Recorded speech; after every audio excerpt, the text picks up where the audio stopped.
अब जैसे जैसे 2024 के चुनाव करीब आएंगे, मध्य प्रदेश छत्तीसगढ़ के चुनाव करीब आएंगे, आपको इससे जुड़े और भी ज्यादा बयान सुनने को मिलेंगे, नेताओं के बीच वार पलटवार देखने को मिलेंगे और सारी ब्रेकिंग न्यूज हम आप तक पहुंचाएंगे। अगली बड़ी खबर की बात करते हैं जो कि उत्तर प्रदेश से सामने आई है। खबर यह है कि यूपी में बंटवारे की बात हो रही है। नेताओं का कहना है कि पश्चिमी यूपी को अलग राज्य बना दिया जाए, जिस पर यूपी के साथ पूरे देश में सियासी भूचाल आ गया। बीजेपी के भीतर दो धड़े बट गए। यह सियासत भी ठीक 2024 के चुनाव के पहले शुरू हो गई है। इसलिए सवाल पूछा जा रहा है कि दो यूपी बनेंगे तो किसके हित सधेंगे, इसलिए यह सवाल आप देख रहे होंगे। बीजेपी के दो फायर ब्रांड नेता इस मुद्दे को लेकर आमने सामने हो गए। आज संगीत सोम ने कह दिया कि अगर पश्चिमी यूपी अलग हुआ तो मिनी पाकिस्तान बन जाएगा। तो यहां मुद्दे दो हैं। एक तो यह कि संगीत सोम के बयान में कितना दम है, आंकड़े क्या कहते हैं। दूसरा यह कि संजीव बालियान अगर अलग राज्य की मांग कर रहे हैं तो इसके पीछे की डिटेल क्या है, वो भी मैं आपको बताऊंगा। दरअसल ये कहानी शुरू होती है मुजफ्फरनगर से बीजेपी सांसद और केंद्रीय मंत्री डॉक्टर संजीव बालियान के बयान से, जिसमें उन्होंने कहा कि पश्चिमी यूपी को अलग कर देना चाहिए। बयान देने का तर्क यह था कि केंद्र की योजनाओं का लाभ पूरे यूपी को एक साथ नहीं मिल पाता है। उदाहरण के तौर पर उन्होंने एम्स का नाम लिया और कहा कि मान लीजिए यूपी में एम्स बना तो गोरखपुर चला गया, तो क्या अब मेरठ के लोग गोरखपुर इलाज कराने जाएंगे।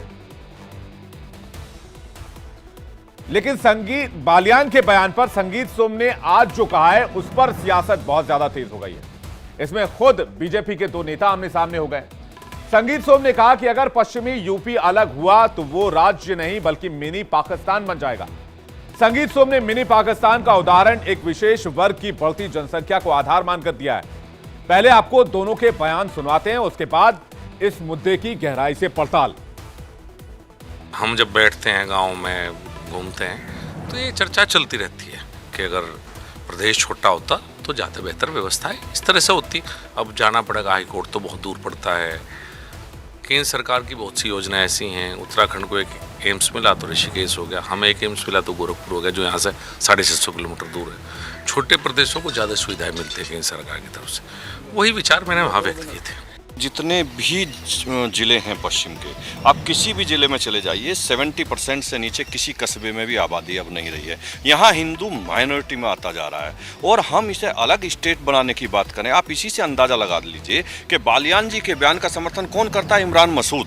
फिर आपके कैमरे पे कह रहा हूँ कि पश्चिमी उत्तर प्रदेश मिनी पाकिस्तान बनने जा रहा है, बन रहा है। संगीत सोम जिस पश्चिमी यूपी को बंटवारे के बाद मिनी पाकिस्तान बन जाने की बात कर रहे हैं, उसके पीछे का उनका तर्क क्या है। एक विशेष वर्ग की बढ़ती आबादी, साफ शब्दों में कहे तो मुसलमानों की बढ़ती आबादी। इसे लेकर संगीत सोम चिंता जाहिर कर रहे हैं। आंकड़े क्या कहते हैं, आइए दूध का दूध और पानी का पानी करते हैं जल्दी से। पश्चिमी यूपी के किस जिले में कितनी मुस्लिम आबादी है देखते हैं। हापुड़ से शुरुआत करते हैं। हापुड़ में 32.39%, सहारनपुर में 41.95, 42% भी आप इसे कह सकते हैं। मुजफ्फरनगर में 41.30%, शामली में 41.30% और मुरादाबाद में 50.80, 51% भी आप इसे कह सकते हैं। आगे बढ़िए, बिजनौर चलते हैं। बिजनौर में 43.03%, रामपुर में 50% से ज्यादा, संभल में 47.12%, बरेली में 34.54%, मेरठ में 34.40%। अब आप इन आंकड़ों को देख लीजिए। क्या इसी आधार पर संगीत सोम कह रहे हैं कि अगर पश्चिमी यूपी अलग हुआ तो यह मिनी पाकिस्तान बन जाएगा। हमने आपको महज 10 जिलों के आंकड़े दिखाए, लेकिन आबादी के लिहाज से देखा जाए तो यह बात सच है कि मुसलमानों की आबादी तेजी से बढ़ी है और अभी 2011 के बाद से जनगणना देश में नहीं हुई है, तो आंकड़े बदल भी सकते हैं। ये जो आंकड़े हमने आपको दिखाए हैं, ये रिपोर्ट्स के आधार पर दिखाए हैं। जब 2011 के बाद अगली सेंसस होगी, जनगणना होगी, तो उसके हिसाब से आंकड़े कुछ और भी सामने आ सकते हैं। बालियान के बयान पर सियासी हवा का रुख कितना हावी है, इस बात का अंदाजा लगाया जा सकता है कि भले ही बीजेपी के नेता बालियान के बयान को निजी बता रहे हो, लेकिन विपक्ष के नेता खुलकर समर्थन कर रहे हैं। देखिए अलग अलग नेताओं के बयान क्या है। केसी त्यागी जेडीयू के नेता है, कह रहे हैं इलाहाबाद दूर है और लाहौर करीब है। यह वेस्ट यूपी के लोगों के लिए कितनी दुर्भाग्य की बात है। बीते 40 सालों से हाईकोर्ट बेंच वेस्ट यूपी में बनाने की मांग हो रही है। हम यूपी को 3 भागों में बांटने की मांग करते हैं। बालियान के बयान का समर्थन करते हैं। अगला बयान ले लीजिए, मलूक नागर बीएसपी के नेता हैं, सांसद हैं। संजीव बालियान की बात का आंख बंद कर समर्थन करता हूं। पार्लियामेंट में लगातार मुद्दा मैंने उठाया कि वेस्ट यूपी को अलग राज्य बनाया जाना चाहिए। हरेंद्र मलिक का बयान ले लीजिए, महासचिव है समाजवादी पार्टी के। 14 जुलाई 1995 में हाउस में बंटवारे का बिल पेश किया था। मंत्री के बयान का स्वागत करते हैं, वो संवैधानिक पद पर हैं। 2024 से पहले ही अलग राज्य वेस्ट यूपी को बनाया जाए। अलग राज्य बनाने की मांग इसलिए भी हो रही है क्योंकि वोट पॉलिटिक्स के लिहाज से छोटे राज्यों में जीतना आसान होता है। ज्यादातर दल आज भी जाति की पॉलिटिक्स करते हैं और अगर राज्य बटा तो इन दलों को फायदा मिल सकता है। हालांकि वेस्ट यूपी को अलग करने की मांग संगीत सोम ने भी की, लेकिन उनका कहना है कि वेस्ट यूपी को यूपी से अलग करके दिल्ली से जोड़ दीजिए। उनका वो बयान भी सुनिए। पश्चिमी उत्तर प्रदेश को मैंने जैसा कहा, अगर हम कुछ देना चाहते हैं, पश्चिमी उत्तर प्रदेश को हम अच्छा बनाना चाहते हैं, पश्चिमी उत्तर प्रदेश का हम विकास चाहते हैं, उत्तर प्रदेश को छोटा करना चाहते हैं, तो क्यों ना हम वृहद दिल्ली में एनसीआर को, पूरे एरिया को वहां जोड़ दिया जाए। दिल्ली से नजदीक है ये सब, दिल्ली से 1 घंटे की दूरी की है, 40 मिनट की दूरी है। तो हम चाहते हैं कि पश्चिम उत्तर प्रदेश जुड़े तो वहां जुड़े। तो अगर संगीत सोम की बात मान ली जाए और दिल्ली एनसीआर का विस्तार कर दिया जाए और वेस्टर्न यूपी को जोड़ दिया जाए तो नक्शा किस तरह से होगा दिल्ली और वेस्ट यूपी का? आइए उस पर नजर डालते हैं कि संगीत सोम क्या कहना चाह रहे हैं।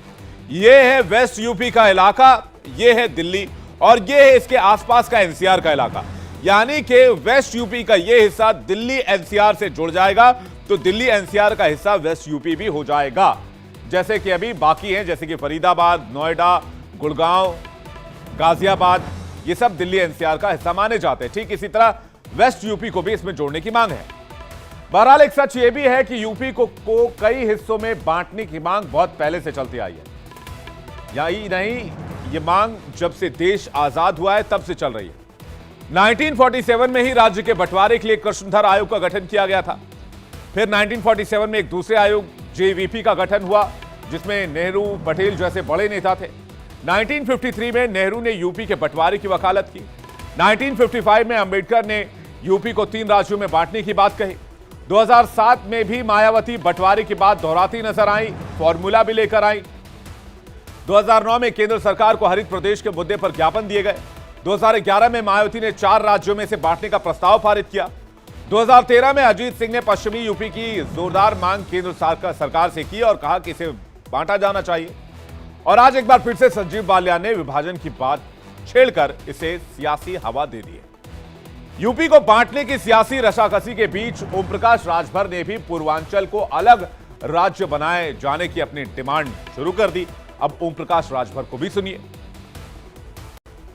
जैसे हम लोग पूर्वांचल की मांग करते हैं, कोई बुंदेलखंड की मांग करता है, कोई हरित प्रदेश की मांग करता है। अलग अलग लोगों के जो है अलग अलग डिमांड है, वो उनकी सोच है, उनका विचार है। प्रदेश बड़ा है तो प्रदेश में बंटवारा, हम भी उसके पक्षधर हैं कि प्रदेश बड़ा प्रदेश है, उसको 4 भागों में बांट दिया जाना चाहिए।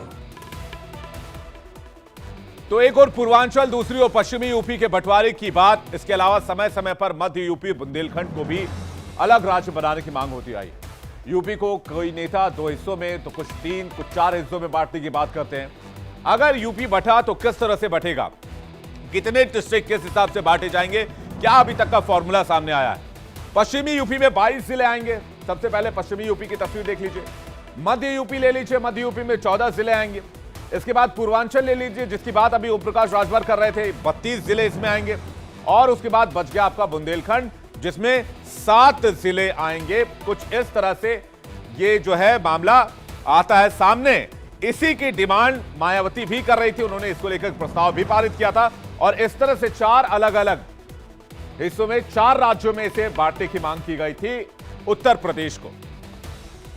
यानी कि मौजूदा समय में यूपी देश का सबसे अहम सूबा और सबसे बड़ा सूबा है जनसंख्या के लिहाज से, जो अपनी सांस्कृतिक पहचान और धरोहरों के लिए जाना जाता है। आबादी में यूपी नंबर 1 है। कुल जिले आबादी यूपी में 75 हैं। 1937 में उत्तर प्रदेश बना था। 9 नवंबर 2000 को यूपी से अलग होकर एक राज्य भी बना, उसका नाम है उत्तराखंड। हम उसे उत्तराखंड के नाम से जानते हैं। फिलहाल यूपी में 915 शहर और कस्बे हैं। लोकसभा की 80 सीटें यहां पर आती हैं। सियासी रूप से यह राज्य काफी अहम है। विधानसभा के 403 सीटें यहां पर हैं। नेता अपने अपने तर्क दे रहे हैं। 2011 में मायावती ने भी चुनाव से ठीक पहले यूपी बंटवारे की मांग उठाई थी। 2014 के लोकसभा चुनाव से पहले अजीत सिंह ने यूपी को अलग करने को कहा और 2024 के चुनाव से पहले एक बार फिर से मांग तेज हो गई। लेकिन हमारे लिए सबसे जरूरी है आपकी राय, यानी कि इस देश के लोगों की राय, इंडिया के लोगों की राय, यूपी के लोगों की राय। इस पर इंडिया क्या बोल रहा है, आइए सुनते हैं। सबसे पहले आपका तारुफ कराना चाहूंगा। ये जो मुद्दा आया है, क्या लगता है ये मुद्दा केवल राजनीति का विषय है या वाकई में उत्तर प्रदेश से अलग होकर एक पश्चिम उत्तर प्रदेश सुखद भविष्य की ओर जाएगा? ये ना तो किसी पार्टी का बयान है, ये पर्सनल संजीव बालियान जी का बयान हो सकता है। यहाँ पश्चिम उत्तर प्रदेश की कोई मांग नहीं है, पश्चिम उत्तर प्रदेश की जरूरत नहीं है। लोग तो कहते हैं कि छोटे प्रदेश रहेंगे तो विकास ज्यादा बढ़ेगा। संजीव बालियान जी का एक बयान है और आज मेरे साथ इंटरव्यू उन्होंने बोला है। मेरे भाइयों, पश्चिम उत्तर प्रदेश में ऐसी हालत हो जाएगी या मिनी पाकिस्तान बन जाएगा, या निकलना रुसवार हो जाएगा लोगों का। ऐसी हालत हो जाएगी जो पश्चिम उत्तर प्रदेश को अलग करने की कोशिश करी जाएगी। पश्चिम उत्तर प्रदेश को एक अलग प्रदेश बना दिया जाए, सहमत हैं आप? हाँ जी, सहमत हैं। क्या वजह है? बस छोटा हो जाएगा, सहूलियत ज़्यादा हो जाएगी या नहीं? अभी सहूलियत नहीं है। नहीं, इतनी नहीं है जो पूरब में होती है सब चीज़, यहाँ नहीं होती। यहाँ नहीं होती है। जो ये अपना समीकरण काटने की कोशिश कर रहे हैं लोग अपने निजी स्वार्थ के, उसमें ये बिल्कुल बेहतर नहीं है। यहाँ विनाश प्रदेश बन जाएगा, जम्मू कश्मीर बन जाएगा, केरल बन जाएगा यहाँ पे ये क्षेत्र। लोग तो कह रहे हैं कि भाई अलग हो जाएगा तो मिनी पाकिस्तान बन जाएगा, ये बन जाएगा। आप तो कह रहे हो कि साहब अलग हो जाएगा तो विकास होगा। ऐसा कुछ नहीं है। जहाँ पे क्या पाकिस्तान, जहाँ पे क्या मुस्लिम आबादी होती है वहाँ पे डेवलपमेंट नहीं होता। आप सऊदी अरब को ले लो, आप बहुत ले लो, ऐसे मुस्लिम देश हैं जहाँ पे ऐसा नहीं है। सोच हाँ हो सकता है कि तो फिर गवर्नमेंट को शिक्षा के ऊपर ध्यान देना चाहिए। अगर जैसी एजुकेशन लोगों की होगी उस तरीके से ये इन चीज़ों से ऊपर उठ के लोग सोच पाएंगे। साथ में मिलजुल कर रहें, यही भारतीय सभ्यता और संस्कृति है। आप अलग अलग करने की बात करते हो। साथ इन्हें कितना मिला लो, ये जब भी छुरे घोपेंगे। मतलब कुल मिलाकर आप लोग पश्चिम उत्तर प्रदेश को एक अलग छोटे प्रदेश के तौर पर नहीं देख सकते? बिल्कुल नहीं, बिल्कुल नहीं। देख के हमें दिल्ली से जोड़ दो।